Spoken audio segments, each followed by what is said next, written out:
Hello movie fans, ಇವತ್ತು ಒಂದು ಮೂವಿನ ನೋಡಿದೆ. ಇದು ರೀಮೇಕ್ ಮೂವಿ ಅಂತ ಅನ್ಬೋದು. ಸೂರ್ಯ ರಿಪೋರ್ಟರ್ ಮೂವಿ ಎಲ್ಲರೂ ನೋಡಿರ್ತೀರ, ಸ್ಟಾರ್ ಬೈ ಸೂರ್ಯ ಅವರು. ಅದು OTT ರಿಲೀಸ್ ಆಗಿತ್ತು, ಹ್ಯೂಜ್ ಸಕ್ಸಸ್ ಆಗಿತ್ತು. ಹಾಗೆ ಅಷ್ಟೇ ಜನ ಅಪ್ರಿಷಿಯೇಟ್ ಮಾಡ್ರು ಅಂತ ಅನ್ಬೋದು. ಅದನ್ನ ರೀಮೇಕ್ ಹಿಂದಿಯಲ್ಲಿ ಮಾಡ್ತಾ ಇದ್ದಾರೆ ಬೈ ದ ಸೇಮ್ ಡೈರೆಕ್ಟ್ರು ಸುಧಾ ಓಂಕರೆ ಅನ್ನೋರ್ನ. ಅದು ಸ್ಟಾರ್ ಬೈ ಅಕ್ಷಯ್ ಕುಮಾರ್ನ ಹಾಕೋ ಮಾಡ್ತಾ ಇದ್ದಾರೆ ಅಂತ ಅನ್ಬೋದು. ಮೂವಿ ಹೆಸರು ಸರ್ಫರ್ ಅಂತ. ಇದು ಅಕ್ಷಯ್ ಕುಮಾರ್ ಅವರಿಗೆ ಒಂದು ಫ್ಲಾಪ್ ಆಗಿ ಇಲ್ಲ ಹಿಟ್ ಆಗಿ ಪರಿಣಮಿಸುತ್ತ ಅನ್ನೋದು ನನಗಂತೂ ಮೂವಿ ನೋಡಿದ್ಮೇಲೆ 50-50 ಅನಿಸ್ತಾ ಇದೆ. ಅದು ಏನು ಅನ್ನೋದನ್ನ ಇನ್ ಡೀಟೇಲ್ ರಿವ್ಯೂ ಹೇಳ್ತೀನಿ. ಈ ರಿವ್ಯೂ ಹೋಗೋಕ್ಕಿಂತ ಮುಂಚೆ ನನ್ನ ಚಾನಲ್ಗೆ ಫಸ್ಟ್ ಟೈಮ್ ವಿಸಿಟ್ ಮಾಡಿದರೆ, ಈ ವಿಡಿಯೋ ನಿಮಗೆ ಆನೆಸ್ಟ್ ಅನಿಸ್ತಂದರೆ ಈ ವಿಡಿಯೋಗೊಂದು ಲೈಕ್ ಮಾಡಿ, ಹಾಗೆ ನನ್ನ ಚಾನಲ್ನ ಸಬ್ಸ್ಕ್ರೈಬ್ ಮಾಡಿ, ಮತ್ತು ಬೆಲ್ ನೋಟಿಫಿಕೇಷನ್ ಆನ್ ಮಾಡಿ ನನ್ನನ್ನು ಸೋಷಿಯಲ್ ಮೀಡಿಯಾ ಪ್ಲ್ಯಾಟ್ಫಾರ್ಮಲ್ಲಿ ಫಾಲೋ ಮಾಡ್ಬೋದು. ಲಿಂಕ್ನ ಡಿಸ್ಕ್ರಿಪ್ಷನಲ್ಲಿ ಕೊಟ್ಟಿರ್ತೀನಿ. ಈಗ ಮೂವಿಯ ಡ್ಯೂರೇಷನ್ ವಿಚಾರಕ್ಕೆ ಬಂದರೆ 2 hours 32 minutes ಇದೆ ಅಂತ ಅನ್ಬೋದು. ಮೂವಿಯ ಒನ್ಲೈನರ್ ಸ್ಟೋರಿ ವಿಚಾರಕ್ಕೆ ಬಂದರೆ, ಒಂದು ಲೋವರ್ ಮಿಡಲ್ ಕ್ಲಾಸ್ ಮ್ಯಾನು ಒಂದು ದೊಡ್ಡ ಕನಸನ್ನು ಕಂಡಿರ್ತಾನೆ. ಎಲ್ಲ ಬಡವ್ರ ಜನಕ್ಕೂ ಒಂದು ಫ್ಲೈಟಲ್ಲಿ ಓಡಿಸಾಡಬೇಕು, ಅದು ಒಂದು ಲೋ ಕಾಸ್ಟಲ್ಲಿ, ಅದು ₹1 ಓಡಾಡಿಸ್ಬೇಕು ಅಂತ ಒಂದು ಪ್ರಯತ್ನದಲ್ಲಿ ತೊಡಗ್ತಾನೆ. ಅವನ ಡ್ರೀಮ್ನ ಅಚೀವ್ ಮಾಡೋದಕ್ಕೆ ಹಲವಾರು ಪ್ರಯತ್ನಗಳನ್ನು ಮಾಡ್ತಾನೆ. ಅದು ಎಷ್ಟು ಪಟ್ಟಿಗೆ ವಿಫಲ ಆಗ್ತಾನೆ, ಇಲ್ಲ ಸಕ್ಸಸ್ ಆಗ್ತಾನೆ, ಇಲ್ಲ ಸೋತೋಗ್ತಾನೆ ಅನ್ನೋದನ್ನೆಲ್ಲ ನೀವು ತಿಳ್ಕೊಬೇಕಂದ್ರೆ ಈ ಮೂವಿನ ಹೋಗಿ ನೋಡಬೇಕು. ಹಾಗೆ ಈ ಮೂವಿ ಒಂದು ರಿಯಲ್ ಬೇಸ್ ಸ್ಟೋರಿ ಮೇಲೆ ಬೇಸ್ ಮಾಡಿರೋದು. ಅದು ಮೂವಿ ನೋಡ್ರೆ ನಿಮಗೆ ಗೊತ್ತಾಗತ್ತೆ. ಅದನ್ನು ನಾನು ಸಸ್ಪೆನ್ಸ್ನ ಬ್ರೇಕ್ ಮಾಡೋಕ್ಕೆ ಇಷ್ಟಪಡಲ್ಲ. ಆದರೆ ಮೂವಿ ವಿಚಾರಕ್ಕೆ ಬಂದರೆ, ರೀಮೇಕ್ ಮೂವಿ ಅಂದರೆ ನಾವು ಈಸಿಲಿ ಕಂಪೇರ್ ಮಾಡೋಕ್ಕೆ ಹೋಗ್ತೀವಿ. ಆದರೆ ಇದರಲ್ಲಿ ನನಗೆ ಸ್ವಲ್ಪ ಡಿಫ್ರೆನ್ಸ್ ಫೀಲ್ ಆಯಿತು ಅಂತ ಅನ್ಬೋದು. ಕೆಲವೊಂದು ವಿಚಾರ ಚೆನ್ನಾಗಿ ಫೀಲ್ ಆಗುತ್ತೆ ಅಂತಲೂ ಅನ್ಬೋದು. ಮೂವಿಯಲ್ಲಿ ಫಸ್ಟ್ ಹಾಫ್ ವಿಚಾರಕ್ಕೆ ಬಂದರೆ, ಆ ಕ್ಯಾರೆಕ್ಟರ್ ಇಂಟ್ರೊಡಕ್ಷನು, ಅದಕ್ಕೊಂದಿರೋ ಎಮೋಷನ್ಸ್ಗಳನ್ನು, ಮತ್ತು ಹೀರೋ ಮತ್ತು ಈ ಹೀರೋ ಕೆಮಿಸ್ಟ್ರಿನ ಬಿಲ್ಡ್ ಮಾಡಿಕೊಂಡು ಸ್ಟೋರಿಯಲ್ಲಿ ತೊಗೊತಾರೆ. ಹಾಗೆ ಅವರು ಡ್ರೀಮ್ ಏನಕ್ಕೋಸ್ಕರ ಅಚೀವ್ ಮಾಡಬೇಕು ಅಂತ ಒಂದು ಪ್ರಯತ್ನದಲ್ಲಿರ್ತಾರೆ. ಆ ಡ್ರೀಮಿನ ಹಿಂದೆ ಪರ್ಪಸ್ ಏನು ಅನ್ನೋದನ್ನು ನಿಮಗೆ 1 by 1 ಆ ಸ್ಟೆಪ್ಪನ್ನ ತೊಗೊಂಡೋಗೋದು ಸಿಕ್ಕಾಪಟ್ಟೆ ಇಂಟ್ರೆಸ್ಟಿಂಗ್ ಆಗಿರುತ್ತೆ. ಈ ಡ್ರೀಮಿಗೆ ಹೆಂಗಾರ ಕೆಡ್ಸೋಕ್ಕೊಂದು ವಿಲನ್ನ ಹಿಡ್ಕೊಬೇಕು ಅಂತ ಆ ವಿಲನ್ನ ಎಂಟ್ರಿ ಮಾಡ್ತಾರೆ.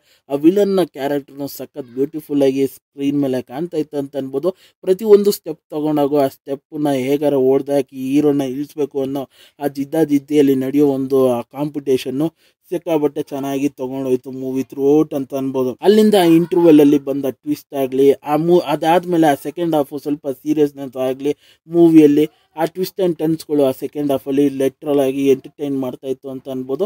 ಅದ್ರ ನಡುವೆ ನಮ್ಮ ಹೀರೋಯಿನ್ನ ಕೆಮಿಸ್ಟ್ರಿಗಳು ಮೂವಿಯಲ್ಲಿ ಚೆನ್ನಾಗಿ ಕಾಣಿಸ್ತಾ ಇತ್ತು.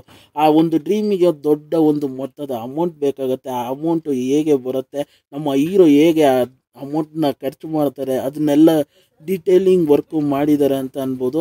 ಅದು ನನಗೆ ಈ ಮೂವಿಯಲ್ಲಿ ಇನ್ನೊಂದು ಇಂಟ್ರೆಸ್ಟಿಂಗ್ ವಿಚಾರ ಅನಿಸಿದ್ದು ಅಂತ ಅನ್ಬೋದು.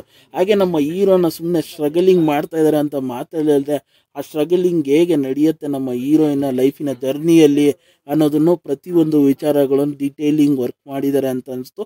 ಹಾಗೆ ಡೀಟೇಲಿಂಗ್ ಆಗಿ ವಿಜುವಲಿನೂ ಕಟ್ಕೊಟ್ಟಿದ್ದಾರೆ ಅಂತ ಅನ್ಬೋದು. ಹಾಗೆ ಮೂವಿಯಲ್ಲಿ ನನಗೆ ಆ ಕ್ಲೈಮ್ಯಾಕ್ಸ್ ಅಂತದ ಎಂಡ್ ಮಾಡಿರೋದಾಗಲಿ, ನಮ್ಮ ಸೂರ್ಯ ಸರ್ ಅವರ ಒಂದು ಗೆಸ್ಟ್ ಅಪಿರಿಯನ್ಸ್ ಆಗಲಿ ಬ್ಯೂಟಿಫುಲ್ ಆಗಿ ಅನಿಸ್ತು ಅಂತ ಅನ್ಬೋದು.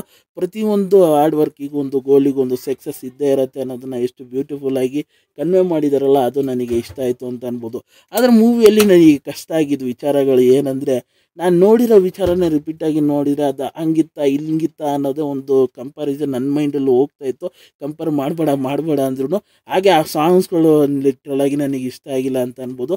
ಸಾಂಗ್ಸ್ಗಳು ಖರಾಬಾಗಿದ್ವು ಅಂತ ಅನ್ಬೋದು. ಎಸ್ಪೆಷಲಿ ಆ ಬ್ಯಾಕ್ಗ್ರೌಂಡ್ ಮ್ಯೂಸಿಕ್ಗಳು ಇನ್ನೊಂಚೂರು ಬೆಟರಾಗಿ ವರ್ಕ್ ಮಾಡ್ಬೋದಾಗಿತ್ತು ಅಂತ ಕೆಲವೊಂದು ಸೀನ್ಸ್ಗಳಲ್ಲಿ ಅನಿಸ್ತಾ ಇತ್ತು ಅಂತ ಅನ್ಬೋದು. ಹಾಗೆ ನನಗೆ ಕೆಲವೊಂದು ಸೀನ್ಸ್ಗಳಲ್ಲಿ ವರ್ಕೌಟ್ ಆಗ್ಬೋದಾಗಿತ್ತು ಅಂತ ಅನಿಸ್ತು ನನಗೆ. ಹಾಗೆ ವಿಜುವಲಿ ಸಿಕ್ಕಾಬಟ್ಟೆ ಚೆನ್ನಾಗಿ ತೆಗೆದಿದ್ದಾರೆ. ಆಮೇಲೆ ಡೈಲಾಗ್ಸ್ಗಳು ಚೆನ್ನಾಗಿ ಬರ್ಕೊಂಡಿದ್ದಾರೆ. ಹಿಂದಿ ಲ್ಯಾಂಗ್ವೇಜಿಗೆ ಏನೇನು ಬೇಕೋ ಪ್ರತಿಯೊಂದು ಡೈಲಾಗ್ಸ್ಗಳು ಕೇಳೋ ಥರ ಇತ್ತು ಅಂತ ಅನ್ಬೋದು. ಹಾಗೆ ಈ ಪಾತ್ರದ ವಿಚಾರಕ್ಕೆ ಬಂದರೆ, ಅಕ್ಷಯ್ ಕುಮಾರ್ ಸರ್ ಅವ್ರಿಗೆ ಕೊಟ್ಟಿರೋ ಪಾತ್ರನ ಚೆನ್ನಾಗಿ ನಿರ್ವಹಿಸಿದರೆ ಕೆಲವೊಂದು ಎಮೋಷನ್ ಸೀನ್ಸ್ಗಳು ಇನ್ನೂ ಬೆಟರ್ ಆಗಿರ್ಬೋದಾಗಿತ್ತು ಅಂತ ಅನಿಸ್ತು ನನಗೆ. ಹಾಗೆ ನಾಯಕಿಯವರು ರಾಧಿಕಾ ಅವರು ಚೆನ್ನಾಗಿ ಮಾಡಿದ್ದಾರೆ ಅಂತ ಅನ್ಬೋದು. ಅವರ ಕೆಮಿಸ್ಟ್ರಿ, ಹೀರೋ ಮತ್ತು ಹೀರೋಯಿನ್ನ ಕೆಮಿಸ್ಟ್ರಿ ಬಂದಾಗೆಲ್ಲ ಅವರ ಪಾತ್ರನ ಚೆನ್ನಾಗಿ ನಿಭಾಯಿಸಿ ಸಪೋರ್ಟಿಂಗ್ ಆಗಿ ಹೀರೋಗೆ ನಿಂತ್ಕೊತಾರೆ.